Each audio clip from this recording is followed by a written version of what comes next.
Assalamualaikum warahmatullahi wabarakatuh. Perkenalkan, nama saya Junifer Prasetyo dengan NPM 240410601005. Baik, saya akan menjelaskan tentang teori atom dan konsep mol.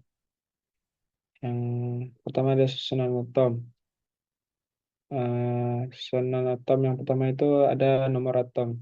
Jadi nomor atom itu eh, sama dengan jumlah proton dan jumlah elektron.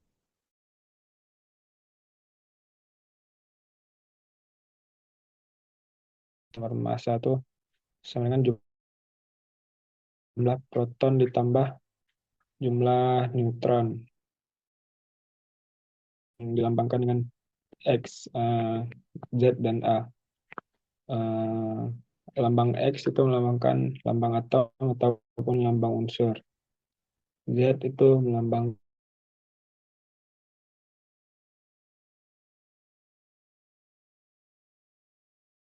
A, melambangkan nomor massa. Terus juga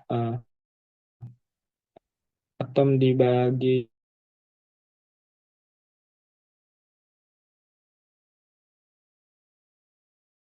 dengan tiga jenis. Yang pertama ada isotop, adalah atom-atom dari unsur yang sama dapat mempunyai massa yang berbeda. Sementara isobar adalah atom dari unsur yang berbeda, mempunyai nomor atom berbeda, tetapi mempunyai nomor massa yang sama. Terus juga isoton, atom dari unsur yang berbeda, tetapi mempunyai jumlah neutron yang sama. Selanjutnya ada massa atom dan massa atom relatif. AR unsur X, di mana massa rata-rata satu atom unsur X dibagi dengan 1/12 massa atom C12. Sementara AR unsur X, di mana massa rata-rata satu atom unsur X dibagi 1 SMA. Nah, untuk massa rata-rata atom unsur X sama dengan AR unsur X kali 1 SMA. Untuk unsur senyawa dan campuran sendiri, kimia menjadi zat yang lebih sederhana. Contohnya seperti hidrogen, oksigen, dan besi. Sementara senyawa adalah materi yang dibentuk dari dua unsur eh, lebih dengan perbandingan tertentu. Contohnya seperti air atau H2O yang terbentuk dari unsur hidrogen dan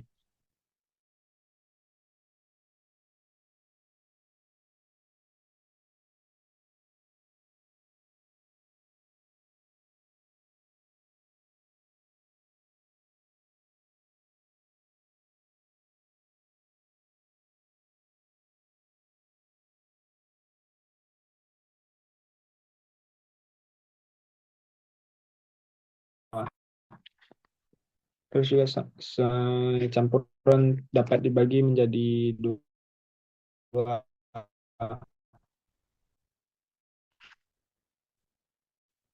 Pertama ada campuran homogen, penggabungan dua zat tunggal atau lebih yang semua partikelnya merata sehingga membentuk satu adalah zat yang sifat dan komposisi sama. Contohnya pengebandingan komponen tidak sama. Contohnya seperti air dan minyak tanah. Yang selanjutnya ada konsep ikatan kimia. Ikatan kimia sendiri merupakan interaksi antar atom-atom yang berikatan sehingga terbentuk suatu molekul. Ikatan kimia menggambarkan cara atom-atom bergabung membentuk molekul senyawa atau ion. Ikatan kimia juga merupakan daya tarik-menarik antara atom yang menyebabkan suatu senyawa kimia dapat bersatu.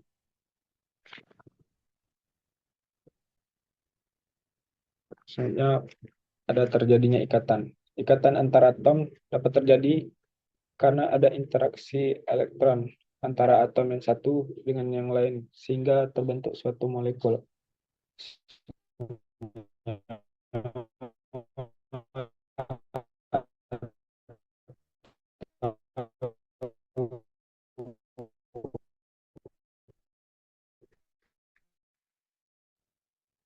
Gugusan ikatan kimia.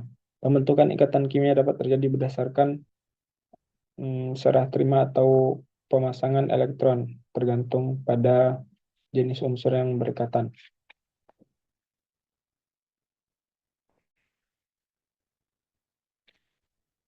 Kata unsur logam dan non-logam dengan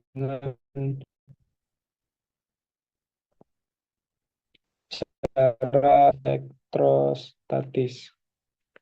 Misalnya,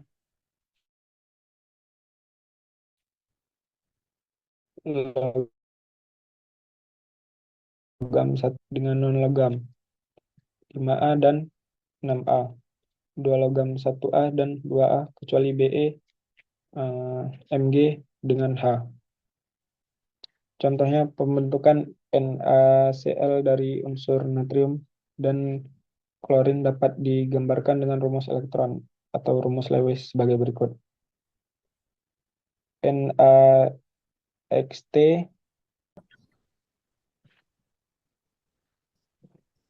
ikatan ion. Ikatan ion adalah ikatan yang terjadi antara unsur logam cara serah terima elektron valensi sehingga terjadinya ion positif dan negatif yang berkaitan dengan gaya elektrostatis. Contohnya itu pada NaCl. Selanjutnya ada ikatan kovalen.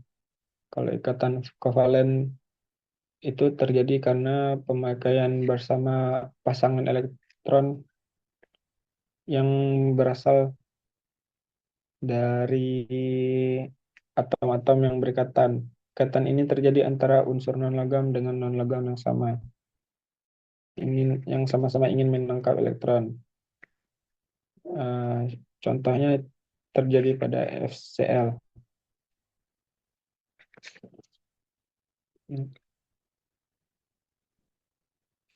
Selanjutnya ada ikatan kovalen rangkap. Ikatan ini melibatkan pemakaian bersama lebih dari satu pasang elektron oleh dua atom yang berdekatan.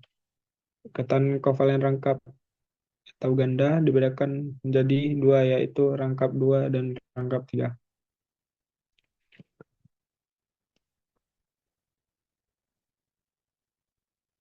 Ikatan ganda 3 memiliki 2N2Gl sangat kuat, sehingga di udara N2 sulit bereaksi.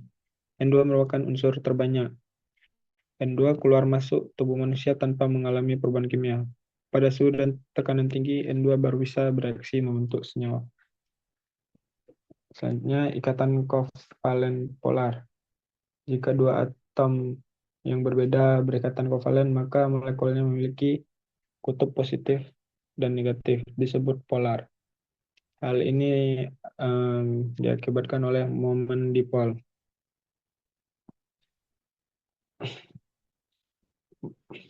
Selanjutnya, ciri-ciri ikatan kovalen polar.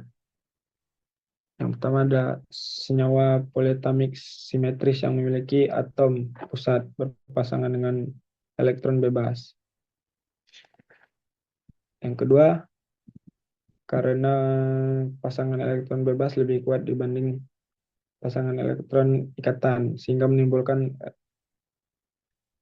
elek elektronegativitas yang besar. Yang ketiga, contohnya seperti H2 dan NH3. Selanjutnya ada ikatan kovalen nonpolar. Ciri-ciri ikatan kovalen nonpolar, molekul diatomic yang sama selalu simetris dan selalu nonpolar. Hal ini karena elektron ikatan tertarik kedua arah dengan kekuatan tarikan elektron negativitas yang sama. Yang kedua, molekul simetri poliatomik yang memiliki atom pusat tanpa elektron bebas, selalu nonpolar. Yang keempat, ikatan kovalen koordinasi. Ikatan kovalen yang terjadi jika pasangan elektron yang digunakan bersama berasal dari salah satu atom yang berikatan, sedang atom yang lain tidak ikut menyumbang. Contohnya seperti H3O+, N2O, SO2, SO3, H2SO4, dan NH4+. Sekian. Selanjutnya kita akan lanjut ke contoh soal-soal dari konsep mol dan teori atom dan konsep mol. Yang pertama, itu disuruh hitung jumlah mol dari 20 gram air H2, H2O, yang dimana massa molar H2O-nya itu 18 gram per mol. Jadi ditanya jumlah mol airnya H2O-nya. Jadi penyelesaiannya kita gunakan rumus mol, yaitu mol sama dengan massa zat dibagi massa molar zat. Sehingga kita dapatkan mol H2O sama dengan 20 gram dibagi 18 gram per mol. Sehingga kita dapatkan 1,11 mol. Lanjut soal kedua. Diketahui sebuah sampel mengandung 2,5 mol natrium Na. Berapa banyak atom natrium yang ada dalam sampel tersebut? Bilangan Avogadro sama dengan 6,022 kali 10 pangkat 23 atom per mol.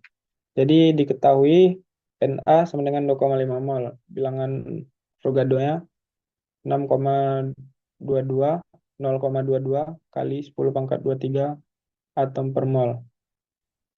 Ditanya jumlah atom natrium Na dalam sampel. Jadi penyelesaiannya itu kita gunakan rumus untuk menghitung jumlah atom. Jadi jumlah atom sama dengan jumlah mol kali bilangan Avogadro. Jumlah atom Na sama dengan 2,5 mol kali 6,022 kali 10 pangkat 23 atom per mol. Sehingga kita dapatkan jumlah atom Na sama dengan 15,055 kali 10 pangkat 23 atom sama dengan 1,5055 kali 10 pangkat 24 atom. Lanjut ke soal ketiga. Jika terdapat 0,1 mol gas karbon dioksida atau CO2 pada suhu dan tekanan standar, berapa volume gas CO2 tersebut? Gunakan 22,4 liter per mol untuk volume molar gas ideal pada STP. Baik diketahui mol CO2-nya itu sama dengan 0,1 mol. Volume molar gas ideal pada STP sama dengan 22,4 liter per mol. Ditanya volume gas CO2 pada keadaan STP. Baik, untuk penyelesaiannya kita gunakan rumus volume gas pada STP. Jadi volume gas sama dengan jumlah mol kali volume molar gas pada STP.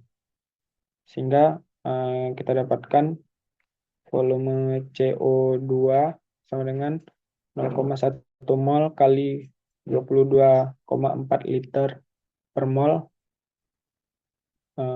Sehingga didapatkan hasilnya 2,24 liter. Jadi pada suhu dan keadaan standar STP, 1 mol gas ideal menepati volume 22,4 liter dengan menggalikan jumlah mol, yaitu 0,1 mol dengan volume molar.